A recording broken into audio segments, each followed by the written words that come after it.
Hi, how's everyone doing today? I'm here with special guest Jeffrey Tucker. Jeffrey Tucker is the executive editor of Laissez-Faire Books. He was also the past editorial vice president of the Ludwig von Mises Institute and the editor for their website, Mises.org. He's also the writer of It's a Jetsons World and Bourbon for Breakfast. How are you? Everything's going great. It's been an exciting day for Bitcoin, I tell you. Even after the Silk Road thing? Yeah, so let's kind of review what's happened today. Sure.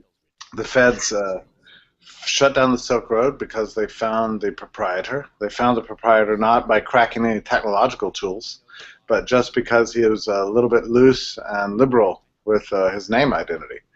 And anybody could have traced it down with a little bit of investigative work, and the FBI did this. And found him, arrested him, after the complaint, a very detailed complaint that reads like, the complaint is itself a fascinating read. It's like reading a plot for a TV miniseries. You know, this is definitely the next Breaking Bad, except we know how it ends. Well, actually, we don't know how it ends, right? But anyway, the point is they grabbed the guy, shut down Silk Road, and there's some question, I think, in the cryptocurrency world, to what extent the online markets for illicit drugs helped bring the current valuation to cryptographic currency in the first place. You know, because it's a little bit implausible that a protocol built on math could suddenly achieve monetary value. So, you know, people want to know, how did this happen? And the question is, to what extent Silk Road and some of the websites actually contributed to making that possible. So when the site shut down, the dollar exchange ratio to Bitcoin, with Bitcoin just sort of did a huge sort of swooning downwards, and now it's lifting back up again. And all the major exchanges are putting buy limits now because there's so many buyers in the market. So it's fascinating. I have a conference. The timing is impeccable, right? It's just my luck, or maybe whatever. But I've been planning a conference on Bitcoin and cryptographic currency now for 6 months. It takes place Saturday in Atlanta. So after this arrest occurred, I just got a flood of new registrations. That's good. I thought they were supposed to be shut down, the government. See, these little sneaks. I know. Well, they shut down the NASA website, they shut down the monuments, and they shut down the passport offices. So they shut down anything cool or useful. Mm-hmm. Yeah. They keep anything that's cruel and unusual. That's true. Yeah. Well, let's talk about Bitcoin, because there is some debate. Some people say, well, you know, Bitcoin doesn't follow the regression theorem. It didn't originate as a commodity. Some say it is. Did it originate as a commodity? Does it matter? How's it different from like Litecoin and those others? Yeah. Okay. So your first two questions: did it originate with a commodity, and does it matter? Those are two very interesting questions. I think the second one, does it matter? It only matters from a theoretical point of view, because Bitcoin is a fact. It's used all over the world. It's got an enormous market capitalization, 1.6 billion or something like that. It's used all over the world, and trading right now. I've got a couple coming to my conference on Saturday that has been living entirely off Bitcoin for 2 months, not having spent any dollars at all. So Bitcoin is already operating as a currency, so that's just a fact. And anybody who says, oh, it's not true, is just denying reality. So the second question is, how does that affect our understanding of theory? And there's a pop version of the regression theorem that would seem to run contrary to that. And the pop version goes that because in history money always originated in a commodity that was already being used in barter, therefore in the future nothing can ever become a currency unless it's first a bartered commodity. And I think it's that second leap that's really problematic, because first of all, Mises never said that. Right. And it's clearly not true. We see new currencies being invented all the time. I mean, the euro is, after all, a new currency. It's a composite of old currencies. Bitcoin is a new currency. It didn't previously exist. Its commodity base, there are a number of ways you can explain it. One, I think the easiest one, is that it's rooted in the processing power of computers themselves. So there's a lot of work that goes into mining Bitcoins. The work consists of verifying existing transactions. So once those transactions start occurring, then you have to have the verification process take place, then the mining, takes place, and so there's work that goes into creating the Bitcoins. It's not as if they just fall from the sky, in other words. And I think that's ultimately what the regression theorem is constructed to refute. The idea that you can impose a money on a people from above.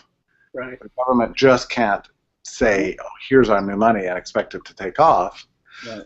There has to be some organic roots to really existing trades, and those roots really are there in Bitcoin. It was thrown out into the world January 2009 as just a protocol written by Satoshi Nakamoto. Here's the perfect money, he said. It's got all the properties of money. It would seem to work in every way like money. It's cryptographically secured.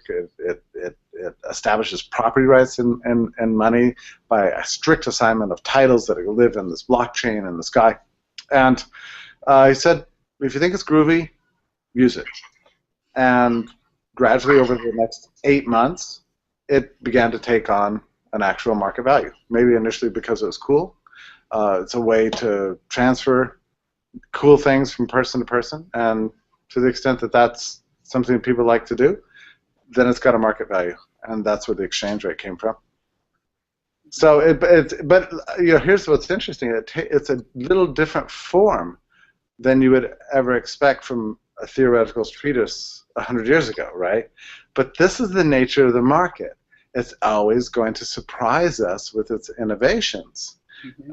We can't presume to know always what the market can do. Right. The more we try to think through things, the more we're going to be wrong. And Bitcoin is a classic example of that. Libertarians need to stay humble. And economists need to look out the window and defer to the things that are going on around them, and not just presume that their theories are already perfect and can perfectly anticipate what the market can do.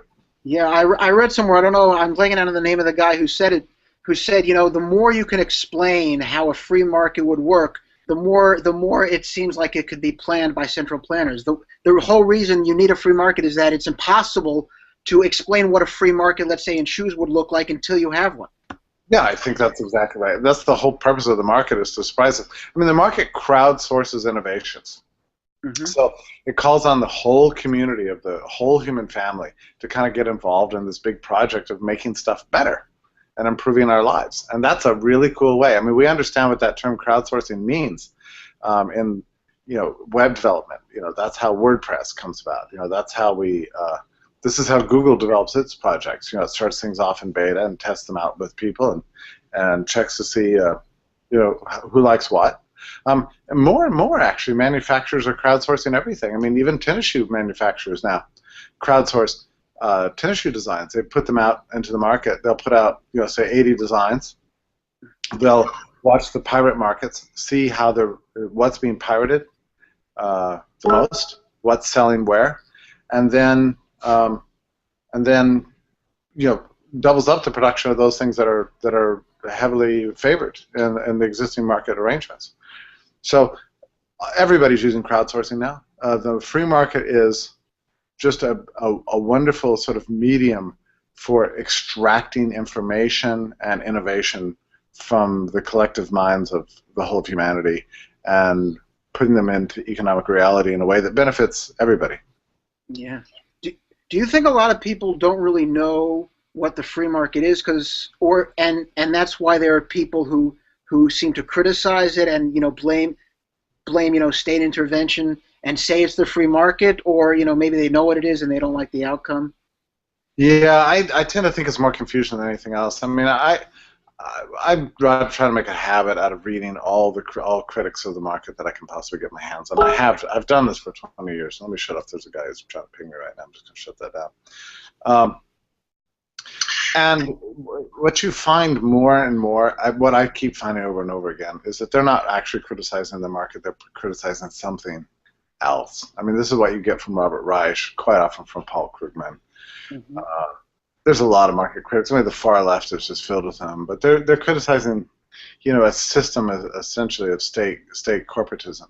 Is what's very unpopular. I don't know what that has to do with the free market, really. But of course, the free market gets the blame for everything, always. Yeah. Yeah. So he just emailed me. It's flaking in and out. We're just gonna have to reschedule. Sorry about that, guys.